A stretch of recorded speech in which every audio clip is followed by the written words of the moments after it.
Yeah, so I guess that my concern with I should start like a good lawyer. I should start with a disclaimer that I'm not an FDA. I'm not an FDA expert. I'm not even an administrative law expert, but I've done some looking into the regulation of pharmaceutical companies, and the thing that scares me the most about the regulatory agencies is capture.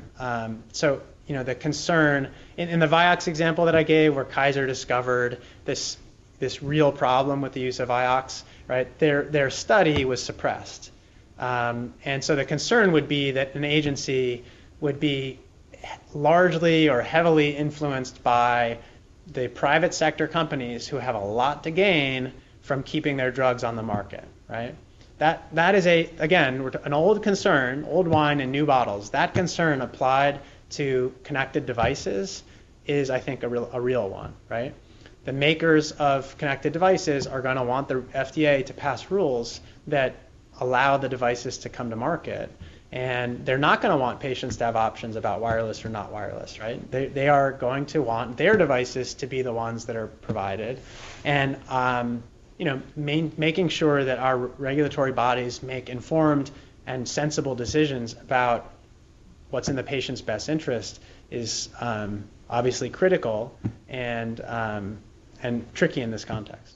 Yeah, so the other powerful group or set of groups that I think could play a role there are privacy organizations, civil society groups that are fighting for privacy in the digital space. They're starting to work on Internet of Things, digitally connected, networked devices. And as regulation or the thought of regulation ramps up in that space, they are going to play a key role, I expect, in counterbalancing potentially industry concerns. Sometimes industry and privacy groups line up perfectly, and as along with customers. It can still be really hard to get something done in Washington, even when all interests align. But I do think there are a number of important civil society groups that are going to play a nice counterbalancing role, at least to this concern that I've raised of industry groups caring about the bottom line in a way that would lead them to not be sufficiently concerned with the risks associated with connected medical devices. And that's not an FDA concern, right? That's not a concern that's limited to the FDA.